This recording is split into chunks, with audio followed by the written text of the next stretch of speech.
باورتون میشه این هدفون فقط 3 میلیون تومانه؟ بریم آنباکس کنیم، بررسی کنیم، ببینیم برای چی اینقدر ارزش خرید داره و مردم دیوونش شدن. به استودیو اسکایکو خیلی خوش اومدی. امروز قراره یک هدست خفن گیمینگ مدل یعنی زیر مجموعه A4Tech به اسم بلودی G500 که اینجا تو استودیو من هستش و قراره بازش کنیم ببینیم که چه چیزایی داره. اول از همه میریم سراغ اطلاعاتی که روی جعبهش هستش.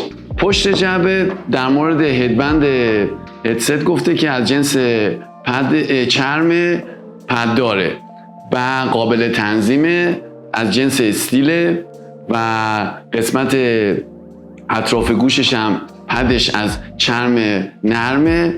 بعد درایور 4 میلیمتری داره و دیگه میخوام اصلا اینا رو توضیح ندم، بازش کنم و بعد توضیح بدم. حالا این قسمت میکروفونش جمع شوه که خیلی خوبه، شما موقعی که دارین استریم میکنین یا بازی میکنین میتونین استفاده کنین و مثلا مورد استفاده که موزیک میخواین گوش کنین یا هر چیزی جمع میشه و یک کنترلر هم داره. حالا میریم بازش کنیم که ببینیم. چیکار دارم؟ قیچی. خب یک سمت راست و یکی هم سمت چپ. شانسی هم قیچی مونم هم رنگش در من. خب به به.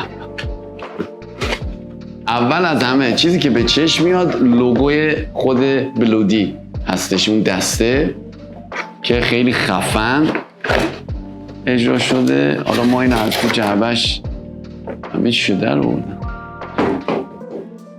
18 ماه گارانتی داره.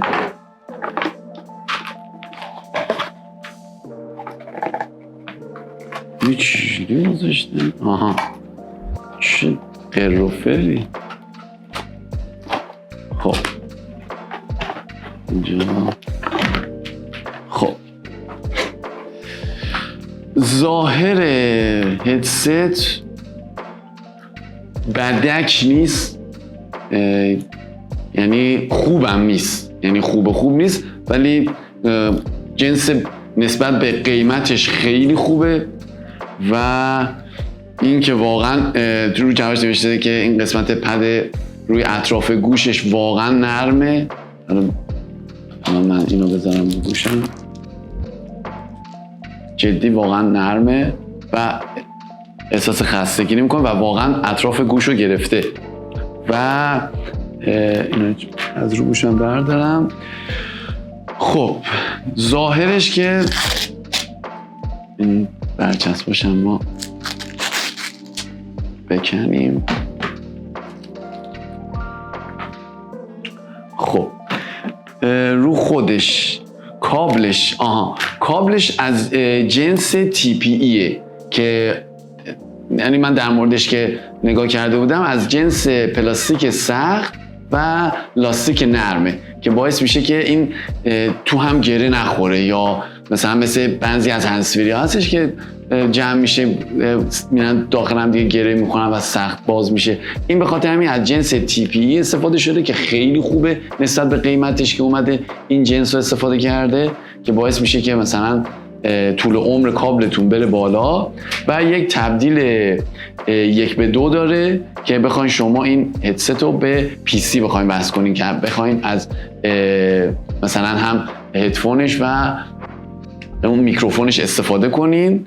و خود این سریش هم از 4 پین استفاده شده که میتونین به گوشی‌ها یا تبلت‌ها متصلش کنین. یه قسمت کنترلر هم داره که احساس میکنم شاید میکروفون هم روش باشه ولی فکر نکنم، ولی چون حالت چیز میکروفونی داره ولی فکر میکنم الکیه. ولی قشنگ یک کنترلر داره که نمیدونم حالا رد میکنه یا صدا رو بلند و زیاد میکنه، فکر میکنم که همین کار رو انجام بده. و این قسمت که خیلی خوبه نسبت به کارایش و قیمتش که شما میتونین هم موقعی که خواستین از میکروفونش استفاده کنین جمع میکنین و یعنی خواستین استفاده کنین بازش میکنین و موقعی که کار باش ندارین میخواین موزیک گوش کنین جمعش کنین دیگه. مثل اون بعضی از هدست ها هستش تو این رده قیمت ها که شما سویچ میکنین بالا، این خیلی بده. این که خوب جمع میشه و بسته میشه یه مزیت خوبیه که داره. بعد این جنس بعد تغییر سایزش فلز استیل که خیلی خوبه. بقیه تقریبا همردهاش یه مقداری از جنس پلاستیک هم استفاده میکنن. این پدش هم بد نیست، جنسش جنس خوبیه. دیگه بریم تست صداشو انجام بدم ببینم.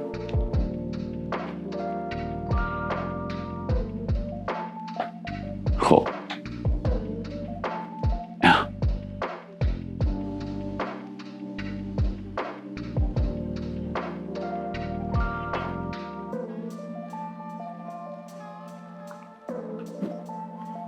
عالیه، بیس خیلی خوبی داره.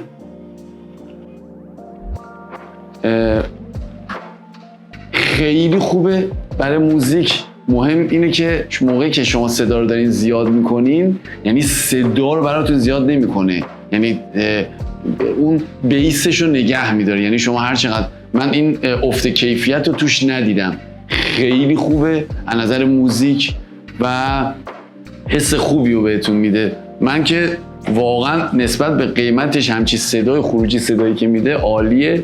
بعد خب الان بریم تست بازی ببینیم تو کالاف چجوریه. بالاخره موفق شدم برم تو بازی. نمیدونم برای چی گیر داده بود ولی به شدت خفنه. یعنی صدای پا رو دقیق براتون، یعنی با خیال راحت، یعنی عالی عالیه.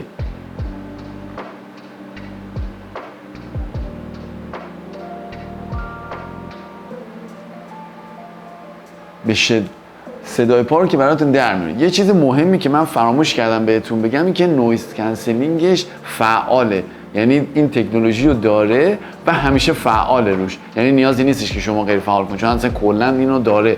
نسبت به قیمتش و امکاناتی رو در اختیارتون میذاره، واقعا ارزش خرید رو داره و پیشنهادش میکنم. چون تو این رده قیمتی تقریبا هم برای این جنس این قسمت اطراف گوش خیلی بد کار میکنن، گوشو اذیت میکنه یه سری چیزا، ولی این اون من احساس میکردم که همچین چیزی رو داشته باشه ولی نداره اینو. بعد به نظر من که واقعا ارزش خرید داره و بهش لایک میدم. این بود بررسی هدست جی 500 برند بلودی که زیر مجموعه ایفورتکه. بعد ممنون میشم که منو ساب بکنین.